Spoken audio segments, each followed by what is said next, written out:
على هذا النبي الكريم سيدنا وحبيبنا وشفيعنا وقرة أعيننا ومولانا نبينا محمد وعلى آله وأصحابه ومن تبعهم بإحسان إلى يوم الدين أما بعد. Hadratul Mukarramin yang sama kita cintai dan kita muliakan, segenap para habaib, para cucu Rasulullah sallallahu alaihi wasallam, para kiai, para alim ulama, segenap asatid, para pimpinan pondok pesantren maupun majelis ta'lim, wabil khusus guru-guru kita Al-Habib Asad bin Alwi Al-Idrus, Al-Habib Saleh Ba'bud, dan Kiai Haji Sa'dullah. Kita doakan para alim ulama kita, para guru-guru kita, semoga dipanjangkan umurnya oleh Allah subhanahu wa ta'ala, semoga dijaga kesehatannya oleh Allah subhanahu wa ta'ala, dan selalu diberikan kekuatan istiqamah untuk berjuang di jalan Allah. Amin ya rabbal alamin. Selanjutnya yang sama kita hormati dan kita muliakan segenap pejabat dan aparat pemerintah kita, baik sipil TNI maupun Polri-nya, Bapak-bapak RT, Bapak RW, Bapak Lurah, Bapak Camat, Bapak Kapolsek, Bapak Danramil maupun yang mewakilinya. Kita doakan mudah-mudahan para pejabat dan aparat kita senantiasa mendapatkan taufik dan hidayah dari Allah subhanahu wa ta'ala, sehingga bisa tampil menjadi pejabat dan aparat yang beriman dan bertakwa kepada Allah dan Rasulnya. Amin ya rabbal alamin. Selanjutnya salam penghormatan saya sampaikan kepada keluarga besar Sahibul Haul, Bapak Kiai Haji Syahid. Kita doakan mudah-mudahan senantiasa keluarga besar almarhum guru kita Ad-Da'i ilallah Bapak Kiai Haji Syahid semoga diberkahi oleh Allah subhanahu wa ta'ala. Semoga anak cucunya bisa melanjutkan perjuangan beliau, dan mudah-mudahan senantiasa murid-muridnya diberikan rahmat oleh Allah subhanahu wa ta'ala. Yang terakhir, salam istimewa saya sampaikan dari lubuk hati saya yang sangat dalam, yaitu untuk seluruh kaum bapak dan kaum ibu, hadirin wal hadirat rahimakumullah. Alhamdulillah, pada kesempatan yang berbahagia ini kita semua dapat berkumpul bersama dalam acara yang mulia, yaitu memperingati haul seorang ulama yang masyhur, ulama yang istiqomah. Mudah-mudahan kumpulnya kita pada malam hari ini semoga menjadi penyebab atau wasilah turunnya rahmat dan barokah dari Allah subhanahu wa ta'ala. Selanjutnya salawat dan salam semoga tetap tercurahkan untuk Nabi kita tercinta, Nabi besar Muhammad sallallahu alaihi wasallam. Mudah-mudahan kita semua yang hadir pada kesempatan ini di yaumul qiyamah nanti akan mendapatkan syafaatul uzma dari Rasulullah.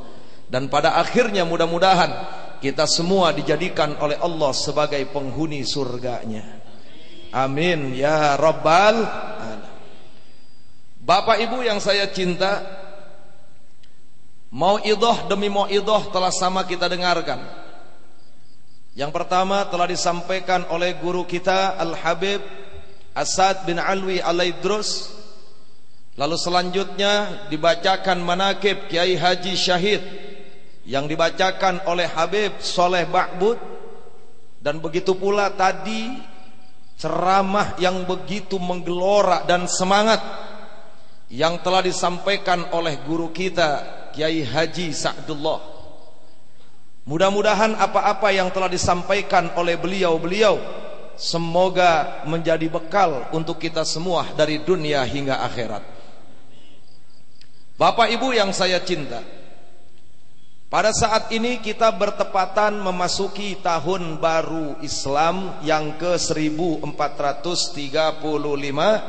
Hijriah. Harapan kita tentunya mudah-mudahan tahun ini lebih baik dari tahun kemarin. Mudah-mudahan tahun ini ibadah kita makin meningkat dibanding tahun yang lalu. Mudah-mudahan tahun ini kita lebih rajin datang ke majelis taklim, rajin ibadah daripada tahun yang lalu.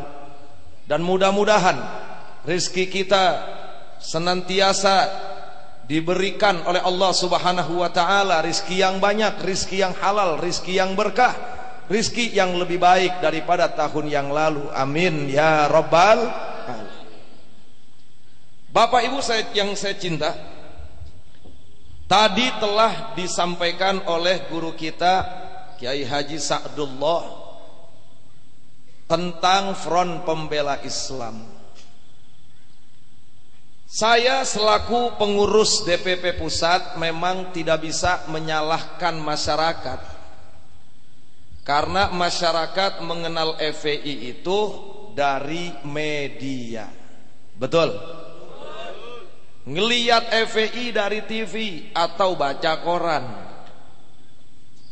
Allah Subhanahu wa taala berfirman di dalam Al-Qur'an surat As-Saff ayat 8. Allah nyatakan dengan tegas, yuriduna liyudfi'u nurallahi biafwahihim wallahu mutimmu nurihi walau karihal kafirun. Al-ayah. Kata Allah, yuriduna, mereka orang-orang kafir, orang-orang yang tidak suka dengan Islam, memiliki ambisi, memiliki keinginan yang kuat. Untuk apa? Liyutfi'u nurallah, untuk memadamkan cahaya Allah. Orang-orang kafir itu bersusah payah, mereka saling bekerja sama, bahu membahu, gotong royong, bila perlu saling bermodal-modalan, semua kekuatan dikerahkan. Untuk apa? Liyutfi'u nurallah, untuk memadamkan cahaya Allah. Apa itu cahaya Allah? Al-Islam, yaitu agama Islam. Salah satu cara mereka ingin memadamkan Islam, ingin merusak Islam, ingin menghancurkan Islam, biafwahihim, dengan mulut-mulut mereka. Menurut Syekh Yusuf Al-Qardawi Mesir, yang dimaksud biafwahihim terbagi menjadi dua. Ada yang hakiki, ada yang majazi. Yang hakiki itu mulut yang kita punya. Zaman Rasulullah belum ada satelit. Betul apa betul? Zaman Rasulullah belum ada TV. Sehingga di zaman itu orang-orang kafir yang tidak suka dengan Islam, mereka membuat propaganda untuk menghancurkan Islam dengan mulut seperti yang kita punya. Nah, yang kedua majazi. Sekarang ini satelit sudah ada, media sudah ada, dan satelit itu pemiliknya orang-orang kafir. Media mayoritas dimiliki oleh orang-orang kafir.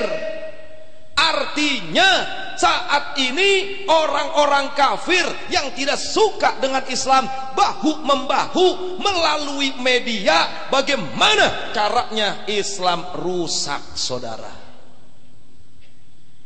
Ini kira-kira yang saya sampaikan jelas atau tidak? Faham atau tidak? Kalau begitu media-media ini bahaya atau tidak? TV-TV itu bahaya atau tidak? Sedih, Pak. Kita FPI yang ditayangin tuh yang berantem melulu. Betul? Lagi nguber-nguber jablay baru masuk TV. Lagi ngebantingin botol miras baru masuk TV.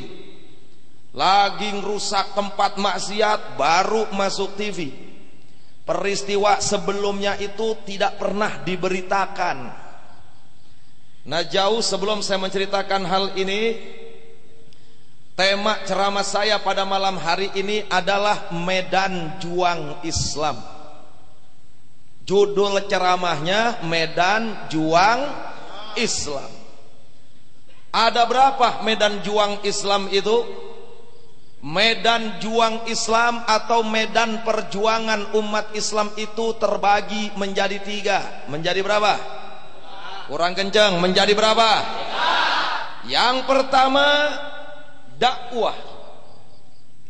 Yang kedua hizbah. Yang ketiga jihad fi sabilillah. Sekali lagi, medan perjuangan umat Islam itu terbagi menjadi 3. Yang pertama dakwah, yang kedua hizbah, yang ketiga jihad fi sabilillah. Pada malam hari ini saya tidak akan membahas ketiga-tiganya. 2 saja yang ingin saya bahas, yang pertama dan yang kedua, yaitu dakwah dan hizbah. Apa itu hizbah? Hizbah itu istilah fiqih, artinya amar ma'ruf dan nahi munkar. Dakwah, amar ma'ruf dan nahi munkar ini merupakan medan perjuangan umat Islam. Dakwah, amar ma'ruf dan nahi munkar ini merupakan perisai, merupakan benteng bagi umat Islam. Kenapa saat ini umat Islam diporak-porandakan, dihancurkan akhlak dan moralnya? Seperti kemarin di Jakarta Pusat, saudara, menyedihkan. Ada anak SMP berbuat mesum di dalam kelas, direkam sama temannya, ditonton sama teman-temannya. Nggak cukup sampai di situ. Di Gorontalo ada siswi SMA kelas 1 umur 16 tahun diperkosa sama oknum polisi 9 orang. Belum lagi anak-anak muda kita yang harusnya menjadi generasi bangsa, generasi agama, bergelimpangan nyawanya di daerah Majalengka gara-gara menenggak miras oplosan, saudara. Kenapa kita diserang akhlaknya dengan begitu mudah? Karena benteng kita rapuh. Betul apa betul? Karena perisai kita lemah. Kita hanya satu arah saja menggunakan benteng yang telah Allah sediakan. Padahal ada dakwah, ada amar ma'ruf, ada nahi munkar. Ini ketiga-tiganya wajib dilakukan oleh umat Islam kalau kita ingin terbentengi daripada musuh-musuh Islam, saudara. Dalam Al-Quran Allah nyatakan dengan tegas bagaimana Allah perintahkan kita selaku umat Islam wajib menegakkan dakwah amar ma'ruf dan nahi. Kata Allah, wal takum minkum ummatu yad'una ilal khairi wa ya'muruna bil ma'rufi wa yanhauna 'anil munkar, al-ayah. Yang artinya wallahu a'lamu bimuradih, wal takun, dan hendaknya harus ada, kata Allah. Wal takun, dan hendaknya wajib ada, minkum, di antara kalian wahai umat Islam. Siapa yang harus ada? Siapa yang wajib ada di tengah-tengah umat Islam? Ummatun, sekelompok umat. Wajib ada di tengah-tengah umat Islam, lahir sekelompok golongan, lahir sekelompok umat, lahir sekelompok jamaah. Mereka yang selalu eksis untuk apa? Yada'una ilal khairi, mengajak kepada Islam, berdakwah untuk Islam. Wa ya'muruna bil ma'ruf, dan harus ada di tengah-tengah umat Islam muncul sekelompok umat, muncul sekelompok orang banyak, tampil sekelompok golongan yang menyeru kepada kemakrufan, kepada kebaikan. Wa yanhauna 'anil munkar, dan mencegah daripada kemunkaran. Kalau kata anak santri, kalimat wal takun itu asalnya takunu fi'il mudhari. diawali dengan lam amar, lam yang menunjukkan kata perintah. Saya mau tanya sama orang sini, perintah Allah itu wajib atau tidak? Kurang kencang, wajib atau tidak? Kalau dikerjakan dosa atau pahala? Kalau ditinggalkan pahala atau dosa? Betul? Ini perintah Allah. Wajib di tengah-tengah umat Islam itu muncul sekelompok umat. Saya mau tanya lagi, kalau sudah kata-kata umat itu sedikit atau banyak? Kurang kencang, sedikit atau banyak? Wajib muncul di tengah-tengah umat Islam. Harus ada di tengah-tengah umat Islam sekelompok orang banyak, sekelompok umat yang mereka selalu berdakwah dan menegakkan amar ma'ruf dan nahi munkar. Ada beberapa oknum kiai membelokkan makna ayat ini. Apa itu FPI? Tiap hari merusak tempat maksiat, dibakar itu diskotek, botol miras dihancurin. Itu tindakan kekerasan. Itu bukan ajaran Islam. Islam itu lembut. Islam itu cinta damai. Islam itu rahmatan lil alamin. Coba lihat dulu Rasulullah ketika beliau sedang sholat di hadapan Ka'bah, kepalanya dikasih kotoran onta, beliau nggak marah. Lihat itu Rasulullah ketika sholat, lehernya dililit oleh orang kafir sehingga menjulur lidahnya, melotot matanya kesakitan, beliau tidak membalas. Itu Islam. Inna lillahi wa inna ilaihi. Bapak Ibu yang saya cinta, saya ingin jelaskan perbedaan dakwah amar ma'ruf dan nahi munkar dalam segi pelaksanaannya. Ya, di dalam berdakwah itu ada nilai-nilai amar ma'ruf dan nahi munkarnya. Ya, di dalam melaksanakan amar ma'ruf nahi munkar, di dalamnya terdapat nilai dakwahnya. Tapi kenapa di dalam ayat ini Allah tidak menjadikan satu? Padahal kalau Allah mau katakan wal takum minkum ummatun yad'una ilal khairi, cukup. Berarti di dalamnya ada amar ma'ruf dan nahi munkar. Betul apa betul? Atau sebaliknya, wal takum minkum ummatun ya'muruna bil ma'ruf wa yanhauna 'anil munkar. Cukup, enggak perlu pakai yad'una ilal khairi. Tapi sama Allah dirinci, wal takun minkum ummatun yad'una ilal khairi wa ya'muruna bil ma'rufi wa yanhauna 'anil munkar. Kenapa Allah rinci satu persatu? Berarti ada perbedaan, saudara.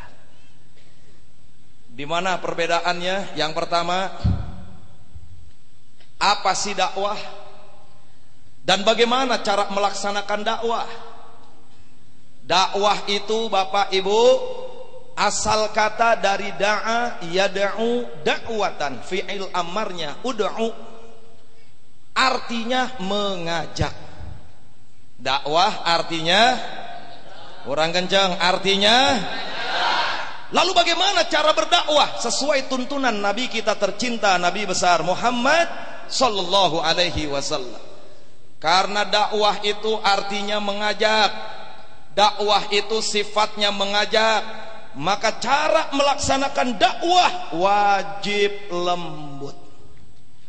Karena dakwah itu sifatnya mengajak, ketika melaksanakan dakwah harus sopan santun, harus berakhlak. Tidak boleh melaksanakan dakwah dengan cara yang kasar. Tidak boleh melaksanakan dakwah dengan cara arogan. Tidak boleh melaksanakan dakwah dengan cara yaitu marah-marah. Kenapa? Ketika kita menyampaikan dakwah dengan cara yang kasar, dengan cara yang arogan, pasti dakwah kita tidak akan berhasil, saudara. Betul apa betul? Kita ajak orang kafir suruh masuk Islam, cara ngajak kita sembari melotot matanya. Kira-kira orang kafir mau masuk Islam atau tidak? Tertarik atau tidak? Kita ngajak orang kafir sembari marah-marah, kira-kira orang kafir tertarik atau tidak? Yang namanya dakwah itu mengajak, maka wajib lembut, saudara. Mana buktinya? Kelembutan dakwah Nabi kita tercinta, Nabi besar Muhammad sallallahu alaihi wasallam. Allah perintahkan kepada Nabi kita berdakwah di dalam Al-Quran, ud'u ila sabili rabbika bil hikmati wal mau'izatil hasanah wajadilhum billati hiya ahsan. Kata Allah, ya asyrafal khalqi, hai makhluk yang paling mulia, ya ayuhan nabi, hai nabi, ud'u, berdakwahlah, ajaklah orang-orang kafir ila sabili rabbika, kepada jalan Tuhanmu, agar mereka mau bertauhid, agar mereka mau memeluk agama Islam. Bagaimana cara mengajaknya? Allah ajarkan, saudara, bil hikmah. Yang pertama dengan hikmah.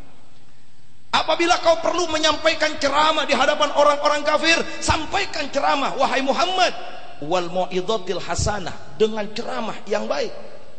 Lalu apabila orang-orang kafir yang kau ajak masuk Islam, mereka mengajak berdebat, layani perdebatan mereka, wajadilhum billati hiya ahsan, dengan perdebatan yang baik pula. Ini dalil-dalil dakwah, bukan dalil amar ma'ruf nahi munkar, apalagi dalil jihad. Kadang-kadang ada oknum kiai ngomong di TV, Islam itu tidak mengajarkan kekerasan. Kita kalau lagi dakwah itu harus lembut, dengan hikmah, mau'izah hasanah, debat yang baik. Jadi nggak benar tuh yang dilakukan FPI. Innalillahi wa inna ilaihi. Bapak Ibu yang saya cinta, tadi ayat yang diawali dengan ud'u itu adalah dalil dakwah, bukan dalil amar ma'ruf, bukan dalil nahi munkar, apalagi dalil jihad. Kenapa? Diawali dengan kata ud'u, fi'il amar dari da'a yad'u da'watan. Jadi ayat yang barusan saya sampaikan itu berlaku untuk berdakwah. Kira-kira jelas apa jelas? Paham apa paham? Kesimpulannya, dakwah itu artinya mengajak. Maka cara berdakwah harus jadi berdakwah harus Yang kedua, amar ma'ruf. Ini biar paham dulu nih kedudukan antara dakwah amar ma'ruf dan nahi munkar. Amar ma'ruf, amaro ya'muru amron, mur, artinya menyuruh. Kalau bahasa kerennya instruksi, itu amar. Amar ma'ruf artinya menyuruh umat untuk melaksanakan segala perintah Allah. Itu amar ma'ruf. Menyuruh. Bagaimana cara melaksanakan amar ma'ruf sesuai tuntunan Nabi? Karena amar ma'ruf sifatnya menyuruh, instruksi, maka ketika melaksanakan amar ma'ruf wajib tegas. Wajib apa? Kurang kencang. Wajib apa? Loh, kenapa tegas, Ustadz? Ya, karena nyuruh. Kira-kira kalau ada camat nyuruh lurah, nyuruhnya kelemar-kelemar, kira-kira lurah mau jalan apa enggak? Mau kerjain apa enggak? Yang namanya nyuruh itu harus tegas, saudara. Nggak berhasil kalau nggak tegas. Mana bukti kalau Nabi kita itu amar ma'rufnya tegas? Di dalam hadis diriwayatkan, wa kana sallallahu alaihi wasallam idza khotoban nas ihmarra wajhuh wahmarrat aynah wa a'la sautuh washtadda ghadabuh ka'annahu mundiru jaishin. Adalah Nabi kita tercinta, Nabi besar Muhammad sallallahu alaihi wasallam.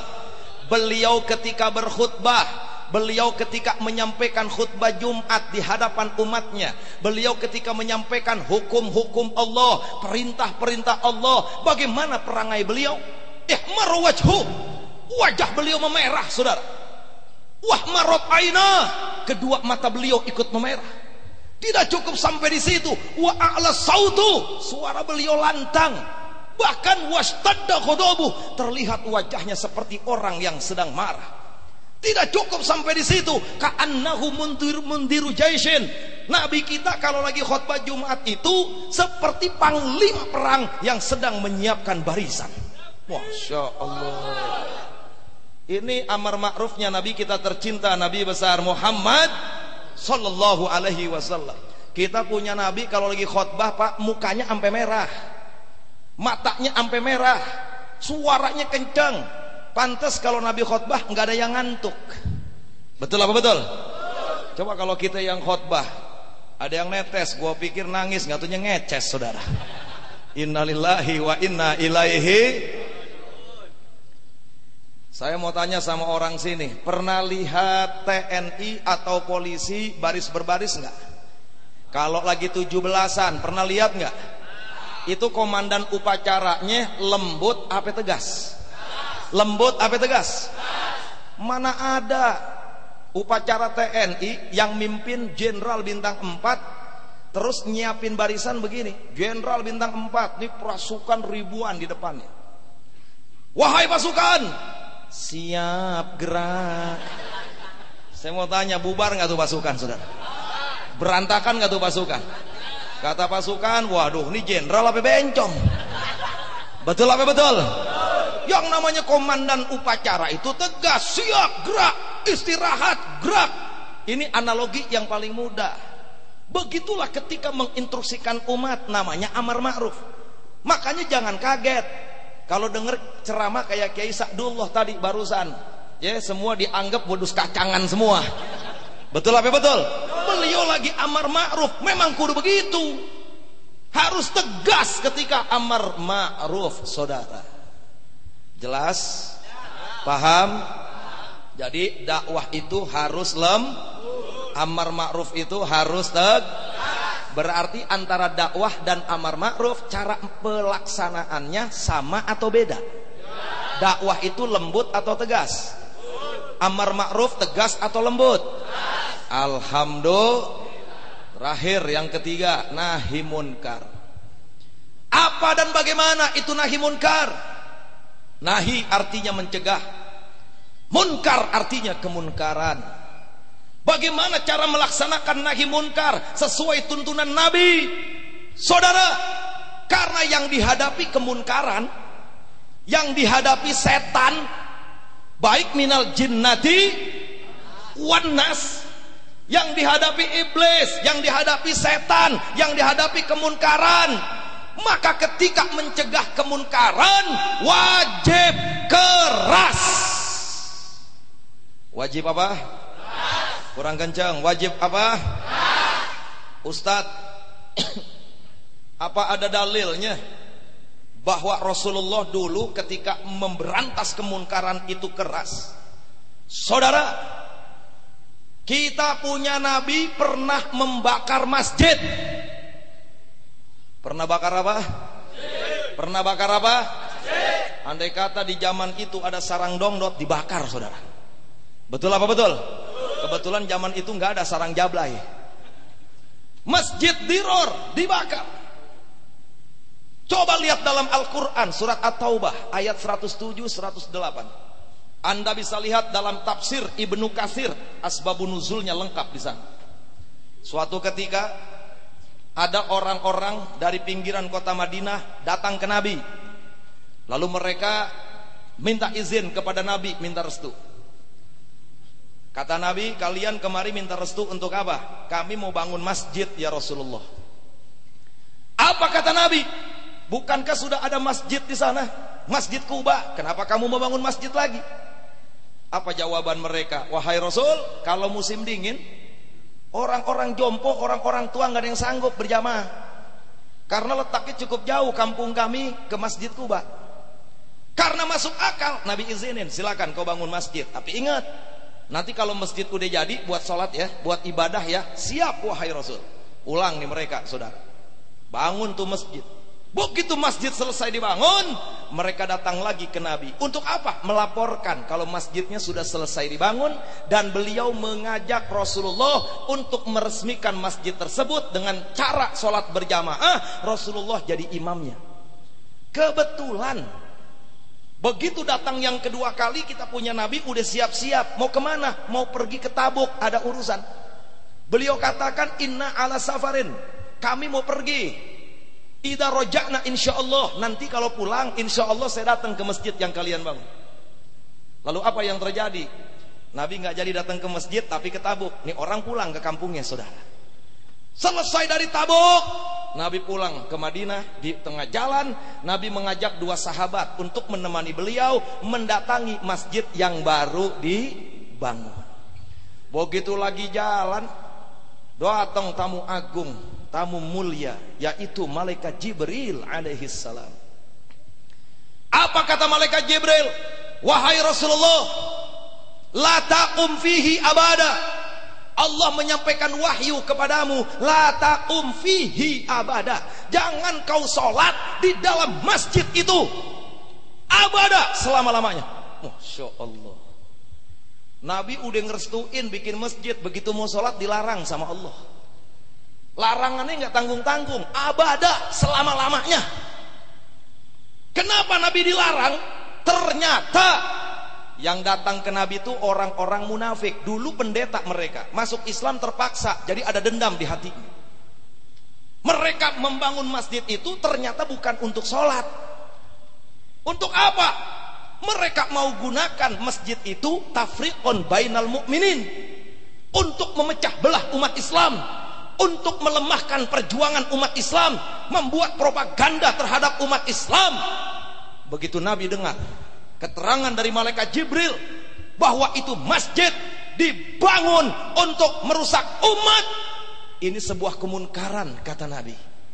Lalu apa tindakan Nabi, saudara? Pada waktu itu beliau perintahkan 2 sahabat yang menemani beliau. Apa kata Nabi? Intaliqo ila hadal masjidid dhalimi ahlu. Datangi itu masjid yang panitianya dolim, kata Nabi. Setelah kau tiba di sana, suruh keluar jamaah dari dalam masjid. Kalau sudah keluar, wah dimahu, robohkan itu masjid, hancurkan itu masjid. Dan kalau sudah hancur, wah harriquhu, dan bakar itu masjid. Masya Allah. Saya mau tanya sama orang sini, ini kalau Nabi nyuruh bakar itu keras apa lembut? Jawab, keras apa lembut? Keras apa lembut?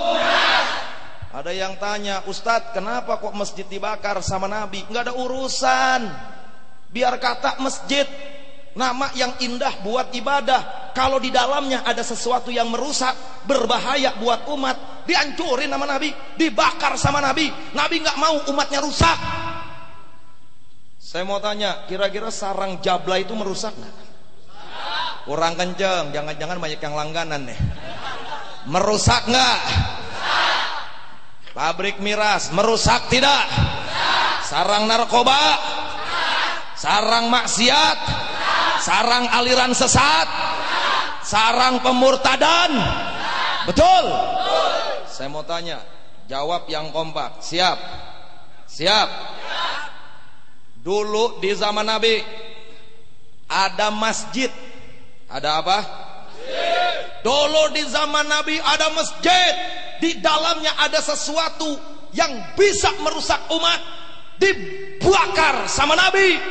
Pertanyaan saya, kalau masjid saja, masjid tempat ibadah yang di dalamnya ada kemaksiatan, ada kemunkaran, dibakar sama Nabi, kira-kira bagaimana dengan sarang narkoba? Kurang kencang. Sarang narkoba, sarang judi, sarang pelacuran, sarang koruptor, sarang aliran sesat, bakar, saudara. Insya Allah. Ini urusannya habis ceramah saya ditangkap sama polsek ntar nih. Kalau sampai ditangkap sama polsek, gue nggak takut, gue jawab. Ustadz Awid jangan pulang dulu ke Jakarta. Tadi Ustadz Awid sudah memprovokasi masyarakat untuk membakar diskotik, membakar tempat maksiat. Ini pasalnya berat, Ustadz, penghasutan. Wah, ancamannya 5 tahun ini. Ustadz nggak boleh pulang dulu ke Jakarta. Saya tanya, Sek, ya kan nggak polsek. Kebetulan hidungnya pesek, saudara. Saya tanya, Sek, tahu dari siapa? Itu Intel yang rekam. Tidur tuh Intelnya. Betul apa betul? Saya tadi ceramah nggak nyuruh umat bakar diskotik, bakar pabrik miras, bakar tempat maksiat, enggak. Emang bagaimana tadi Ustadz Awid ceramahnya? Saya begini ngomongnya. Dulu di zaman Nabi ada masjid tempat ibadah, di dalamnya ada maksiat, ada kemunkaran yang bisa merusak umat, saja dibakar. Apalagi pabrik miras, sampai di situ doang. Yang ngomong bakar jamaah, enak Betul apa betul? Betul apa betul? Apa saya ngomong begitu salah, Sek? Dibuka KUHP-nya. Oh iya Ustadz, nggak ada masalah, silakan pulang ke Jakarta. Alhamdulillah, lu bakal diangkut semua lu. Saya mau tanya, kalau ditangkap polisi, ditanya sama polisi, siap jawab atau tidak? Berani jawab atau tidak? Betul? Jawab, jangan takut. Kalau ditanya, hai masyarakat, hai panitia, Anda telah melakukan provokasi, diskotik bakar, tempat maksiat bakar, sarang aliran sesat bakar, sarang narkoba bakar, ini pasalnya berat. Jawab. Tar dulu, Sek, gue cuman bilang bakar, gue cuman ngomong bakar, emang nggak boleh ngomong bakar? Dibuka KUHP-nya. Oh iya, nggak ada hukumannya ngomong bakar, silakan pulang semua. Alhamdulillah. Jangan takut-takut, siap jawab yang kompak, siap jawab yang kompak. Dulu di zaman Nabi ada masjid, tempat ibadah, di dalamnya ada kemaksiatan yang bisa merusak umat saja, dibakar oleh Nabi. Lalu bagaimana dengan sarang narkoba, sarang miras, sarang pelacuran, diskotik, sarang judi, sarang aliran sesat? Masya Allah. Jelas? Jelas? Paham? Karena sudah jelas, sudah paham, cukup ceramah saya sampai di sini. Udah jelas, buat apaan? Tadi saya tanya, udah jelas, jelas. Udah paham, paham. Udah jelas, udah paham, nggak perlu diceramahin lagi. Udah jelas belum? Udah jelas belum? Udah paham belum? Goblok lu. Masya Allah, udah teriak kenceng-kenceng belum paham juga. Masya Allah. Baik Bapak Ibu yang saya cinta, kesimpulan nih langsung nih. Ya, badan saya udah capek banget sebetulnya. Iya, kemarin ceramah dari Aceh 3 hari, pelantikan di Takengon. Takengon tuh dari Aceh besar 10 jam, Aceh Tengah, lewatin Biren, daerah Gam itu. Dari sana langsung ke Tasikmalaya, ngurusin FPI di Tasik, ada konflik di sana, alhamdulillah selesai dan ada tablik akbar malamnya. Dari sana langsung ke Bandung, ke Kerawang, terus kemarin ke Pelabuhan Ratu, daerah Jawa Barat, Sukabumi Selatan. Hari ini langsung ke Malang. Malang betul nasib saya ini. Capek-capek ke Malang-Malang. Ya, Malang. Insya Allah besok pulang ke Jakarta. Ada rencana nanti ke Hong Kong, ke Taiwan, lalu Singapura, berakhir di Malaysia. Itu juga kalau ada yang ngundang. Udah serius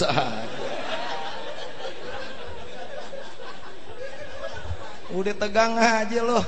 Masya Allah. Baik, kita buat kesimpulan. Saya mau tanya, jawab yang kompak. Berarti antara dakwah amar ma'ruf dan nahi munkar fi kaifiyatihim, di dalam tata cara pelaksanaannya sama atau beda? Kurang kencang, sama atau beda? Dakwah lembut atau tegas? Lembut atau tegas? Amar ma'ruf tegas atau lembut? Nahi munkar keras atau tegas? Betul.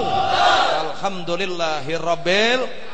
Pertanyaan saya berikutnya, ketika FPI bentrok dengan preman, bentrok dengan tempat miras, tempat maksiat, terjadi ekses keributan, saya mau tanya, itu yang dilakukan FPI pada saat itu lagi dakwah atau nahi munkar? Dakwah atau nahi munkar? Berarti yang harus dilakukan lembut atau keras? Lembut atau keras? Bakar, saudara. Masya Allah. Betul? Jadi jangan asal ngomong. Itu apa tuh FPI itu? Islam tidak mengajarkan kekerasan. Islam itu cinta damai. Lihat Allah berfirman, ud'u ila sabili rabbika bil hikmah wal mau'izatil hasanah wajadilhum billati hiya ahsan. Dalilnya benar, salah naro. Betul apa betul? Betul apa betul? Tempatkan dalil pada tempatnya. Dan jadi kiai nggak usah malu-malu. Kalau Nabi pernah bakar masjid, ceritain kenapa sih? Betul? Ini pilih-pilih, yang lembut-lembut doang yang disampaikan. Jadi umat tidur semua.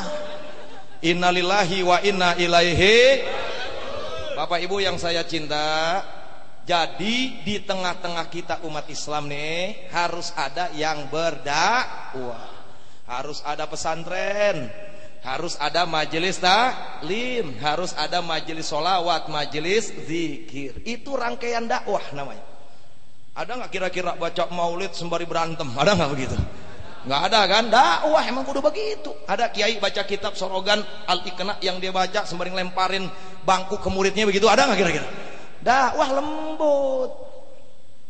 Harus ada juga di tengah-tengah umat Islam yang tampil tegas bahkan keras. Analogi yang paling mudah, kalau Semalang, baik kabupaten maupun kota, sekota Malang, semua ulamanya, semua ulama dan umat Islamnya dakwah semua, itu ibarat petani nanam padi semua, nggak ada yang berantas tikusnya, saudara. Betul apa betul? Jawab, seorang petani nanam padi, tikusnya nggak diberantas, panennya rusak nggak? Jawab, panennya rusak nggak? Begitu pula sekota Malang, ulama dan umatnya rame-rame berantas tikus, nggak ada yang nanam padi, ya repot juga, saudara. Betul apa betul? Makanya kudu imbang, nggak boleh satu arah dakwah semua. Majelis taklim besar, bagus, tapi jangan tinggalin amar ma'ruf nahi munkar. Itu diskotik dijaga preman ratusan, betato bawa golok, mabok. Yang model begitu mah kagak bisa pakai hadroh, bubar. Betul apa betul? Saya mau tanya, betul apa betul? Lu hadrohin sampai jebol tuh hadroh, nggak bakal kabur, saudara. Betul? Betul. Saya mau tanya, preman yang betato ratusan pada mabok bawa golok bekengin maksiat, saya mau tanya, itu kudunya pakai hadroh apa pakai jotos? Pakai apa? Oh, pakai mercon. Ya Allah ya Karim. Jadi kalau semua kita umat ini satu arah, cuma dakwah saja, itu ibaratnya kita nanam padi saja nggak berantas hama. Ya. Saya mau tanya, kira-kira kalau hamanya yang kita berantas, tikusnya yang kita bunuhin, padinya nggak ditanam, panen apa enggak? Panen apa enggak? Jadi harus imbang, yang nanam ada, yang berantas hama juga. Ustadz, saya pengen gabung FPI sebetulnya, tapi mental saya belum berani. Nggak apa-apa, nggak apa-apa. Kalau belum berani masuk FPI, ya jadi laskar nggak berani, jadi pengurus nggak berani, nggak apa-apa. Saya minta dukungannya. Saya pengen dukung Ustadz, tapi bagaimana ya? Nggak apa-apa kalau nggak mau ngedukung. Masih pakai cak begitu kan? Berarti kalau nggak ngedukung nggak apa-apa, nggak gabung nggak apa-apa, nggak mendukung juga nggak apa-apa. Karena dalam agama aja lah ikroha fiddin. Betul apa betul? Masuk agama aja nggak dipaksa, apalagi masuk ormas. Betul? Nggak apa-apa. Saya minta doanya aja. Saya pengen doain FPI, tapi ya udah nggak apa-apa, nggak ada masalah. Gabung nggak mau nggak apa-apa, nggak dukung nggak apa-apa, nggak doain nggak apa-apa. Gua minta yang keempat. Apa itu yang keempat? Tutup bacot, tutup mulut. Jangan gabung enggak, dukung enggak, doain enggak, ceritain FPI di belakang kepret yang model begini, saudara. Betul apa betul? Apa tuh FPI? Kekerasan yang dilakukan, suruh gabung kagak mau, kan sabar geledek yang model begini. Innalillahi wa inna ilaihi. Bapak Ibu yang saya cinta, ini negeri kita luar biasa, moral makin hancur, makin rusak. Ulama satu persatu dicabutin, betul? Ada guru kita Kiai Syahid udah wafat, Kiai Hafid, Kiai Fadul Azim wafat, Habib Alwi abahnya Habib Asad juga sudah wafat. Ulama satu persatu dicabut. Ini kita tinggal nyisa doang nih. Nih apa, kambing kacangan nih. Gua kasih wedus kacangan. Masya Allah deh, nggak ada rotan akar pun jadi. Betul apa betul? Betul apa betul? Ini kalau kita nggak kompak, nggak bersatu, rusak, saudara. Mana pentingnya dakwah amar ma'ruf dan nahi munkar harus ada di tengah-tengah umat Islam. Saya mau kasih lagi gambaran dari Rasulullah. Saya kutip dari kitab Riyadhus Shalihin. Rasulullah bersabda, Apa kata Nabi? Masalul qaimi ala hududillahi wal waqi'i fiha kamasali qaumin istahamu ala safinah fa asaba ba'dhum a'laha wa ba'dhum asfalaha fa kana allazina fi asfaliha idza staqau minal ma'i marru ala man fawqahum faqalu law anna kharaqna fi nasibina harqan wa lam nu'zi man fawqana wa iyatrakuhum halaku jami'a wa in akhadhu ala aidihim najau wa najau jami'a. Shadaqa Rasulullah. Kata Nabi, perumpamaan orang yang melaksanakan perintah Allah dan yang melanggarnya, perumpamaan orang yang ibadah dan orang yang maksiat, hidup di tengah-tengah masyarakat, itu bagaikan apa? Suatu kaum istahamu ala safina, bersaham-sahaman, beriur-iuran. Untuk apa? Membuat perahu. Begitu perahu sudah jadi, mereka gunakan untuk mengarungi lautan, kata Nabi. Penumpangnya dibagi menjadi dua, ada yang di atas dan ada yang di bawah. Yang di bawah kalau mau minum kudu ke atas dulu. Tiba-tiba yang di bawah ada yang ngomong begini, lau anna kharaqna fi nasibina kharqan wa lam nu'zi man fawqana. Enggak usah repot-repot naik ke atas, turun naik, capek bisa berok. Kita lobangin saja perahu ini, nanti airnya masuk, bisa kita minum bersama-sama, nggak perlu capek-capek kita naik ke atas. Apa kata Nabi? Wa iyatrakuhum, itu kalau penumpang perahu beserta isinya semua seperahu itu meninggalkan, membiarkan si pembuat lobang, halaku jami'a, binasa semua. Tapi wa in akhadhu ala aidihim, apabila si pembuat lubang itu diingatkan, dicegah, najau, selamat, ditaukid, wa najau jami'ah, pasti selamat semua. Ini kita satu perahu nih, ya, misalkan di tengah-tengah kita ada yang bikin lubang, satu orang, airnya masuk nggak? Airnya masuk nggak? Perahunya tenggelam nggak? Yang tenggelam yang bikin lubang doang apa semua? Betul? Betul? Satu orang saja bikin lubang bisa menenggelamkan perahu. Ini ada perahu besar. Yang perahu itu mereknya NKRI. Ini perahunya nih. Perahu mereknya NKRI. Kalau bis kan ada Andalas, betul? Ada Akas, apa lagi tuh merek bis? Damri, macam-macam dah. Nah, ini perahu besar mereknya NKRI. Di dalam perahu itu, di dalam perahu yang bermerek NKRI, bukan satu orang yang lagi bikin lobang, jutaan. Itu yang modalin tuh barusan, singke. Saya mau tanya, kira-kira kalau sejuta yang bikin lobang, itu perahu kelelep apa enggak, saudara? Hancur apa enggak? Hancurnya cepat apa lambat? Cepat apa lambat? Innalillahi wa inna ilaihi. Jawab yang kompak. Di Indonesia ini kemunkaran ada apa banyak? Orang kencang ada apa banyak? Minuman keras, minuman keras, pelacuran, jablay, bencong yang keluyuran, pejabat yang korupsi, perdukunan, pemurtadan, aliran sesat. Itulah Indonesia. Saya mau tanya, nih kira-kira kemunkaran yang udah gila-gilaan di Indonesia, terus kita tidur di rumah, diem aja nonton. Saya mau tanya, bahaya atau tidak? Bahaya atau tidak?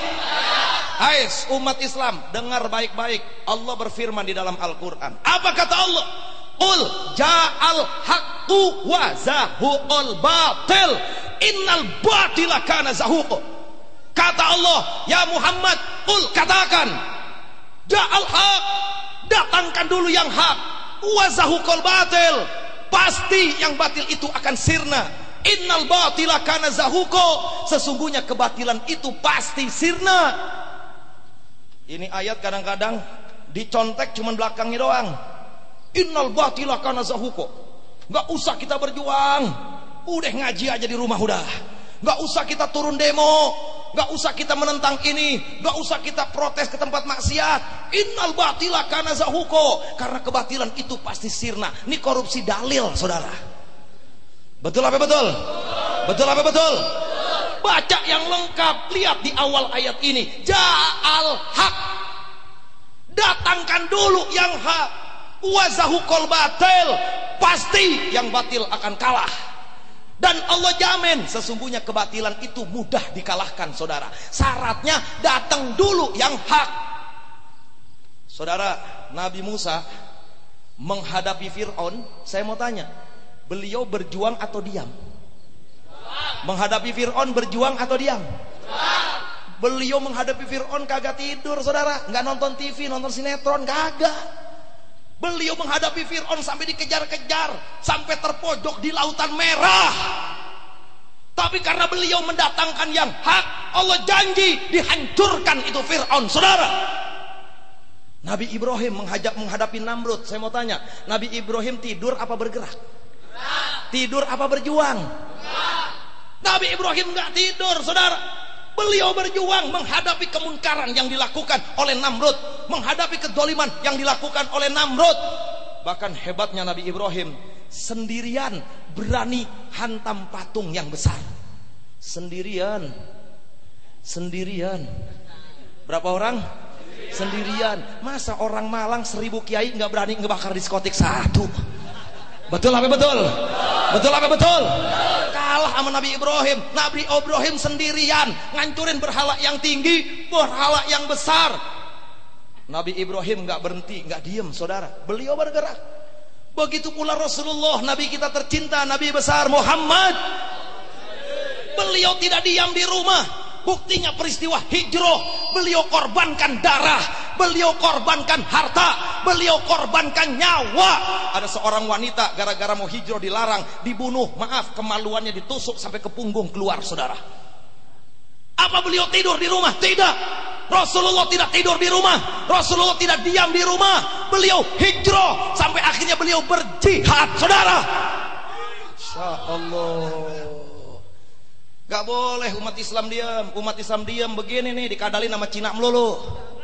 Betul apa betul? Betul apa betul? Mana buktinya? Kemarin bikin acara miswet. Siapa yang bikin acara tuh? Haritanu, yang besok mencalonkan diri sebagai calon wakil presiden. Itu kemarin ngerusak umat, bikin acara miswet. Dia mau bikin di Jakarta, ditolak sama FPI. Alhamdulillah. Coba kalau kita diam, jadi di Jakarta, saudara. Betul apa betul? Betul apa betul? Lari lagi ke Bogor, kita tolak ke Bogor. Coba kalau FPI diam, Ustadz Arifin Ilham diam, itu jadi di Sentul, saudara. Kenapa mereka tidak jadi di Bogor dan Jakarta? Al-harokat barokah. Bergerak pasti berkah. Masya Allah. Jelas apa jelas? Paham apa paham? Jadi dakwah itu penting atau tidak? Amar ma'ruf nahi munkar penting atau tidak? Kita melihat kemunkaran yang merajalela, diam atau lawan? Kurang kencang, diam atau lawan? Siap berjuang, siap berjuang, siap bela Islam, siap tegakkan dakwah, siap tegakkan amar ma'ruf nahi munkar. Takbir. Ada yang tanya, Ustadz kenapa mau amar ma'ruf nahi munkar pakai FPI segala? Amar ma'ruf nahi munkar masing-masing aja. Dulu di zaman Nabi nggak ada berhala, bid'ah tuh bid'ah. Ini kan sahibul bid'ah banyak zaman sekarang. Betul apa betul? Maulid dibilang, tahlil dibilang. Yang ngomong begini pernah gue ngomongin. Lu maulid bilang bid'ah, tahlil dibilang bid'ah. Emang kenapa? Di zaman Nabi nggak ada ustadz. Nah muka lu di zaman Nabi kagak ada. Berarti yang ngomong kurang kencang, yang ngomong innalillahi wa inna ilaihi. Bapak Ibu yang saya cinta, kenapa harus pakai organisasi? Organ itu tubuh kan, tersusun, tersistem. Sayyidina Ali karamallahu wajhah, beliau menyatakan di dalam asarnya, apa kata beliau? Al-haqqu bi ghairi nidhamin yaghlibuhul batil bin nidham. Sayyidina Ali mengatakan al-haqqu bi ghairi nidham, memperjuangkan kebenaran, memperjuangkan Islam, membentengi Islam, membentengi moral bi ghairi nidham, tanpa tersistem, tanpa terorganisir. Sayaghlibuhul batil bin nidham, maka akan dikalahkan dengan kebatilan yang tersistem, saudara. Kalau ada orang main judi di kampung, di pos ronda 4 orang, yang model begitu nggak perlu pakai FPI. Cukup Pak RT yang negor, kecuali RT-nya ikut main sampai subuh nggak bubar. Betul apa betul? Betul apa betul? Yang model begitu nggak perlu pakai FPI. 4 orang main judi di pos ronda, itu mah ajeng ustadz aja sama kiai urusannya. Saya mau tanya, itu diskotik tuh tempat maksiat ya, pengusahanya ada nggak? Kurang kencang, pengusahanya ada nggak? Yang backingin? Premannya? Oknum polisinya? Oknum pejabatnya? Betul?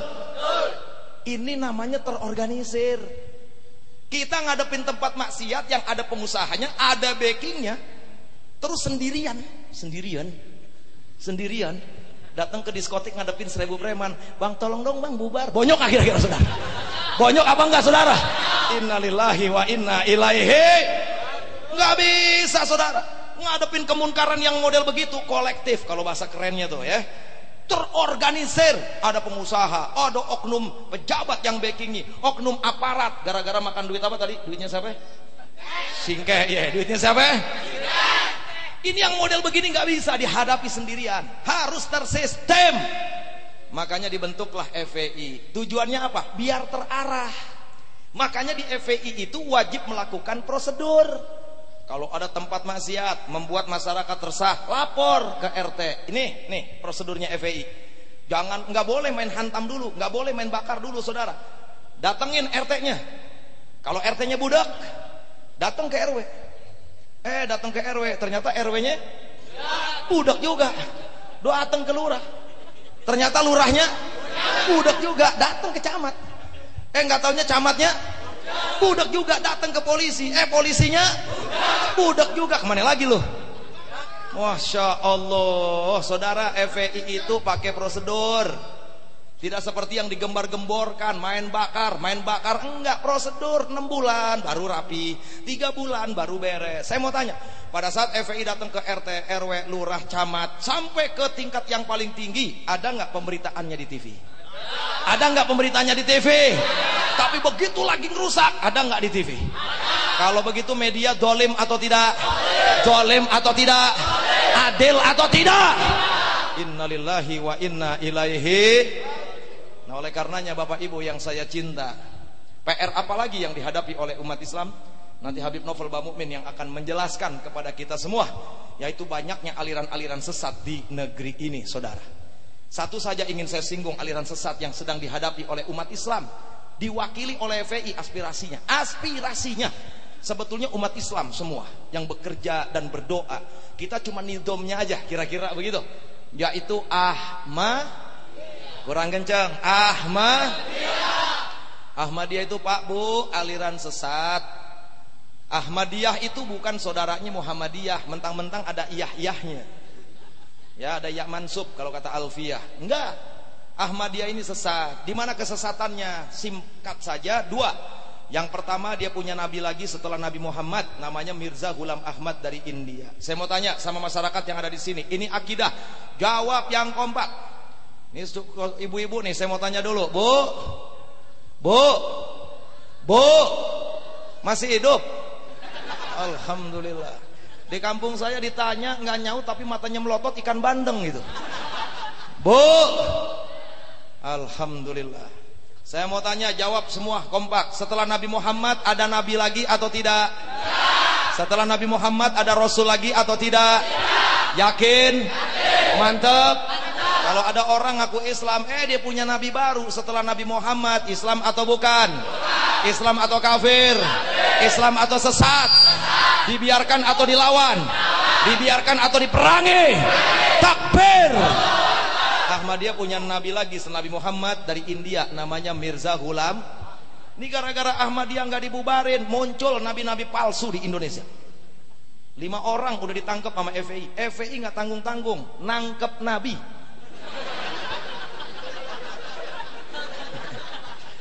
Kenapa nabi-nabi ini bisa ditangkap? Nggak punya mujizat saudara. Ada nabi dari Betawi namanya Musedeng. Ya, Masya Allah. Ini orang ajarannya namanya Jamaah Al-Qiyadah. Sholat nggak wajib, cuman 1 waktu yang wajib di malam hari, 2 rakaat. Puasa nggak wajib, haji nggak wajib, namanya Jamal Qiyadah. Pakai Quran dalilnya itu, pakai Quran. Dia seenaknya mentafsirkan Quran. Bahkan dia ngaku dapat wahyu, pemimpinnya ini. Padahal dia mantan pengurus bulu tangkis, biasa ngeliatin pantatnya Susi Susanti. Ngaku dapat wahyu di mana? Di Bogor, namanya Gunung Bunder. Saya bingung, malaikat Jibril ngapain ke Bogor? Belanja talas. Masya Allah, enggak aja nih orang. Alhamdulillah. Jangan dianggap remeh. Waktu sidang ya Beb, 11 kali sidang kita kawal tuh. Saya waktu itu masih di Kelaskaran, jadi jubir di Kelaskaran. Itu saya kerahin 300 laskar. Saya pikir udah banyak 300. Pengikutnya Musedeng tuh pakai baju hitam-hitam, hampir 4.000 pengikutnya. Ini baru yang datang nih, nggak tahu yang di luar yang nggak datang, saudara. Karena nabinya nggak sholat, duhur nggak sholat. Kita sholat asar, dia nggak sholat. Cuman aneh, Nabi minum Pocari Sweat. Nabi kekurangan ion. Innalillah wa inna ilaihi. Masya Allah. Ada lagi Nabi dari mana? Dari Garut. Nah, kalau ini bener-bener dia telepon saya. Saya kalau lagi ceramah di Garut tuh tahu dia ngaku Nabi. Cuman belum ada bukti. Ketangkep pengikutnya di daerah Salopa, Tasikmalaya selatan sana, mau ke wilayah selatan. Ketangkep pengikutnya di BAP sama polisi. Dia cerita kalau pimpinannya tuh mengaku menjadi nabi. Tinggalnya di mana? Di Garut. Begitu warga dengar mau dibakar, lari ke Jakarta. Dia telepon saya, saudara. Begitu telepon, assalamualaikum, salam Pak Ustadz. Siapa nih? Disebutin namanya. Wih, nabi pakai handphone. Wow, keren, saudara. Modern. Kenapa ente? Ane mau dibakar rumahnya Ustaz, tolong lindungi. Ya udah datang ke Jakarta, datang. Begitu datang, dia mau tobat. Benar, kita bawa ke rumah Habib Rizik. Kita bawa waktu itu, kita sidang. Pertama nggak ngaku. Saya cuma ngaku sebagai Sultanul Aulia, Ustaz. Dia ngaku rajanya wali. Pertamanya begitu. Enggak, gue denger ada yang bilang lu ngaku nabi deh. Demi Allah Pak Ustadz. Akhirnya kita panggil pengikutnya dari Garut, dari Tasik. Begitu datang pengikutnya, udah gak bisa ngomong. Lu ngaku nabi kan lu kemarin lu. Ah udah. Saya tanya, ada buktinya nggak? Ini Pak Ustadz ajarannya, ada tertulis. Siapa nama nabi yang baru tobat kemarin? Cakep namanya, Sukiman. Bener ini. Namanya Sukiman.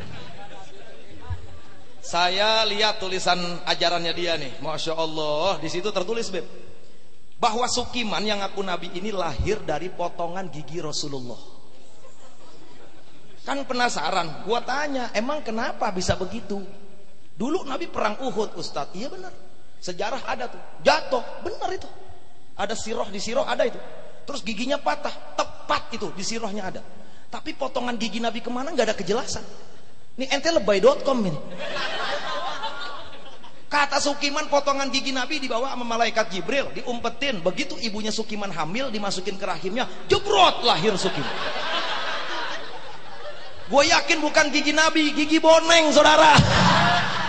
Betul apa betul? Masya Allah. Yang kedua, nih orang dalam ajarannya barang siapa yang mau menjadi pengikutnya wajib baca syahadat ulang. Asyhadu alla ilaha illallah wa asyhadu anna Sukiman Rasulullah. Itu tertulis itu. Yang ketiga, kalau nanti sudah jadi pengikutnya baca sholawat, itu wajib ke Sukiman dulu, baru ke nabi-nabi yang lain. Saya mau tanya sama masyarakat yang ada di sini, ya, kalau nama Nabi Adam bagus nggak? Kurang kencang, bagus nggak? Idris, Sulaiman, Musa, Ibrahim, Isa, Muhammad, Sukiman. Saya mau tanya masyarakat sini, kalau baca sholawat untuk Nabi Muhammad berkah atau tidak? Enak atau tidak? Rame-rame sholawat untuk Nabi Muhammad. Allahumma sholli ala sayyidina Muhammad. Sekali lagi, Allahumma sholli ala sayyidina Muhammad. Enak gak? Berkah gak? Coba ganti Sukiman. Allahumma sholli ala sayyidina. Wah, Enak apa enak? Enak apa enak? Saya mau tanya, kalau di kampung kita, di kota kita ada yang ngaku nabi, percaya atau tidak? Percaya atau tidak? Dibiarkan atau diberantas? Dibiarkan atau diperangi? Siap jaga Islam, siap jaga akidah Islam. Takbir. Yang kedua, Ahmadiyah mengaku punya kitab suci setelah Al-Quran. Mana kitab sucinya? Ini saya bawa saudara, Tadhkirah. Ini kitab sucinya orang Ahmadiyah. Dia mengaku nabinya itu, si Mirza itu dapat wahyu dari Allah, lalu dikumpulkan wahyunya oleh sekretarisnya, ditulis, dicatat, lalu dibukukan dan bukunya menjadi kitab suci. Ini kitab sucinya. Ini kitab suci diturunkan oleh Allah setelah Al-Quran. Ini bukan kata saya nih. Yang pertama pengakuan ketua-ketua Ahmadiyah yang ada di Indonesia. Kita undang ke FPI. Kita undang 8 orang, 7 orang, mereka datang, kita tanya baik-baik. Saya mau tanya, pada saat FPI dialog, diskusi sama ketua-ketua Ahmadiyah, ada nggak beritanya di TV? Begitu perang di Monas, ada nggak di TV? Innalillahi wa inna ilaihi. Kita tanya, kita dakwahi. Setelah Nabi Muhammad tuh nggak ada nabi lagi. Tar dulu beb, ditantang Habib Rizik. Tar dulu beb, kata siapa? Allah berfirman di dalam Al-Quran surat An-Nisa ayat 59, pakai dalil. Apa ayatnya kata Habib Rizik? Wa may yuti'illaha wa rasulah fa ulaika ma'al ladzina an'amallahu 'alaihim minan nabiyyin wasiddiqin wasyuhada wassolihin wa hasuna ulaika rafiqa. Kata Habib Rizik itu ayat-ayat akhirat. Nanti di akhirat kita bakal ketemu nabi, siddiq, syuhada, solihin. Kalau kita masuk surga, insya bakal dikumpulin sama Allah dengan orang-orang yang Allah beri nikmat. Kenapa ente pakai dalil itu? Apa kata orang Ahmadiyah? Ketua-ketuanya nih. Itu ma'a yang ada di ma'alladzina, Habib, itu bukan ma'iyah. Itu ma'a yang berarti fi dzorfiyah. Maksudnya apa? Wa may yuti'illah, orang yang taat kepada Allah wa rasulah dan rasulnya, faulaika, maka mereka ma'alladzina. Fi itu artinya ma'a. Bisa dikelompokkan tuh orang Ahmadiyah. Bisa menjadi orang-orang yang Allah beri nikmat. Mereka bisa jadi nabi, mereka bisa jadi syuhada, mereka bisa jadi solihin. Nah Mirza ini karena orang hebat, cocok jadi nabi. Pala lu pehang. Masya Allah, saya mau tanya penafsiran semacam tadi sesat atau tidak? Jawab, sesat atau tidak? Nih kalau anak muda nggak rajin ngaji bisa dikecoh sama aliran sesat, saudara. Nih Tadhkirah, bukan saya yang ngomong, ini kitab suci. Yang kedua, kitabnya sendiri yang mengatakan.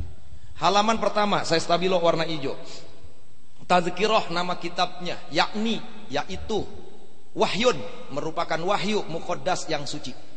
Singkat saja, di dalam kitab ini ada beberapa pengakuan. Yang pertama, Mirza mengaku diangkat oleh Allah menjadi nabi. Apa perbedaannya Tadhkirah dengan Al-Quran? Menurut Ahmadiyah, kan gitu ya. Menurut Ahmadiyah, Nabi Muhammad itu nabi terakhir yang bawa syariat. Nah, di situ tuh bedanya tuh. Adapun nabi yang tidak bawa syariat itu sampai hari kiamat Allah masih utus. Al-Qur'an itu kitab suci yang mengandung syariat. Adapun kitab suci yang tidak mengandung syariat Allah masih turunkan sampai hari kiamat. Salah satunya Tadhkirah. Ini keyakinan orang Ahmadiyah. Di dalam kitab ini yang pertama, Mirza mengaku diangkat oleh Allah menjadi Rasul. Apa kata Allah kepada Mirza? Ya Ahmad, ju'il tamursala. Dipanggilnya Ahmad tuh Mirza. Ju'il tamursala, engkau aku jadikan Rasul. Yang kedua, di dalam kitab Tadhkirah, Mirza mengaku diangkat oleh Allah menjadi anaknya Allah. Saya mau tanya, Allah punya anak atau tidak? Allah beranak atau tidak? Allah diperanakan atau tidak? Qul huwallahu Allahus lam yalid walam yakul lahu kufuwan. Di dalam kitab Tadhkirah Allah berfirman kepada Mirza. Kata Mirza ini padahal setan yang ngomong, saudara. Betul apa betul? Katanya begini, Allah bilang ke Mirza, ya Ahmad, anta minni bimanzilati auladi. Kamu itu manzilahnya, derajatnya, kedudukannya sama seperti anak-anakku. Di aku anak, diangkat anak oleh Allah. Murtad atau tidak? Sesat atau tidak? Yang ketiga, di dalam kitab Tadhkirah, Mirza mengaku pernah kesurupan Allah. Kesurupan kuntilanak aja pusing. Betul apa betul? Kesurupan Allah. Dia ini ngomong sendiri dalam kitabnya. Apa tulisannya? Dakhala Robbi ala wujudi fa khalaqtus samawati wal ardo. Kata Mirza, suatu ketika zatnya Allah masuk ke dalam tubuhku. Kan kesurupan. Betul apa betul? Begitu zatnya Allah menyatu, wahdatil wujud, fa khalaqtus samawati wal ardo, lalu aku ciptakan langit dan bumi. Jadi langit yang sekarang ada, bumi yang sekarang ada, diklaim oleh Mirza Ghulam Ahmad ciptaannya setelah dia menyatu dengan zatnya Allah. Saya mau tanya nih Mirza, kalau begitu orang gila Pak Edan? Kurang kencang, gila Pak Edan? Dua-duanya saudara. Yang keempat, di dalam kitab Tadkirah, Mirza bercerita kepada pengikutnya. Apa kata Mirza, nabinya orang Ahmadiyah? Ra'aitu fil manami ainallah. Aku mimpi, di dalam mimpi aku menjadi zatnya Allah. Lalu dia katakan di hadapan umatnya, wa tayaqantu annani huwa. Aku yakin sesungguhnya aku ini adalah Allah. Yang keempat mengaku Allah. Yang kelima, Mirza Ghulam Ahmad mengaku mendapat wahyu dari Allah. Apa bunyinya? Ini tulisannya nih. Ya Ahmadu, kata Allah, hai Ahmad. Ini Allah berfirman ke Mirza, ya Ahmadu, hai Ahmad, yatimmu ismuka, namamu sempurna, wala yatimmu ismi, sedangkan namaku Asmaul Husna tidak sempurna. Mirza mengaku namanya lebih sempurna dari Asmaul Husna. Jawab yang kompak, kira-kira kalau Ahmadiyah dibiarkan ada di Indonesia, bahaya atau tidak? Bahaya atau tidak? Betul. Saudara, anak-anak kita, cucu-cucu kita nih, insya Allah akidahnya kuat. Amin. Kalau disuruh masuk Kristen, insya Allah nggak gampang. Kenapa? Dia tahu yang disembah beda. Betul. Rumah ibadahnya juga, simbol-simbolnya juga, kitab sucinya juga, tata cara ibadahnya juga, lambangnya juga. Anak cucu kita tahu kalau Kristen adalah bukan Islam. Yang jadi masalah nih Ahmadiyah. Dia punya masjid, dia pakai sarung, dia pakai peci, dia sholat, dia baca Quran, dia wudhu. Bagaimana kalau Ahmadiyah tidak dibubarkan oleh pemerintah pusat 50 tahun yang akan datang? Kalau ulama-ulama habaib, kiai, organisasi Islam yang istiqomah menyuarakan kesesatan Ahmadiyah sudah tidak ada lagi, bagaimana 50 tahun yang akan datang nasib anak cucu kita, saudara? Mereka anggap sama seperti kita, mereka anggap sama seperti Muhammadiyah. Saya mau tanya, bahaya atau tidak? Sekarang ini jumlah orang Ahmadiyah di Indonesia dari Sabang sampai Merauke, menurut data Litbang Departemen Agama, saya tanya ke Menteri Agama pada waktu diskusi, 70.000 pengikut saat ini.